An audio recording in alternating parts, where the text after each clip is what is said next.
Jään kunnostusta ennen päivän harjoituksia Suomen tämän hetken ainoassa varsinaisessa curling-hallissa Hyvinkäällä. Halli ei komeudella häikäise, mutta on aivan kelvollinen lajin harrastamiseen jopa huipputasolla.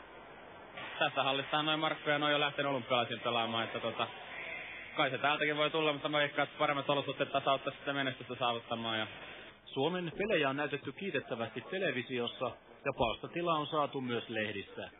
Työpaikkojen kahvipöydissäkin laji on nyt suosittu puheenaihe, vaikka miesten taivaalla Salt Lake Cityssä nousikin pystyyn viime yönä. Ja samanlainen ilmiö oli 4 vuotta sitten Naganon kisojen jälkeen Ruotsissa ja Tanskassa, kun he oli mukana ensimmäistä kertaa olympialaisissa. Suomessa curlingin mekka on Hyvinkäällä, mutta lajia pelataan kiekkokaukaloissa myös 7 muulla paikkakunnalla.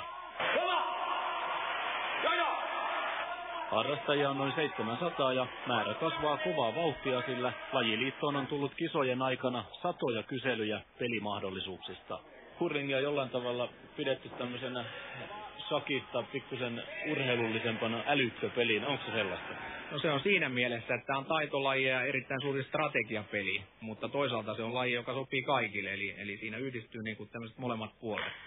Tätä kapteeni joutuu tekemään niin kaikki taktiset hommat, että hänellä ei ole niinku sellaista, hänellä ei niin fyysinen kunto, mutta harjamiehillä on erittäin kova, kun pitää se 10 päätä tai 8 päätä harjata, niin se on kyllä erittäin raskasta.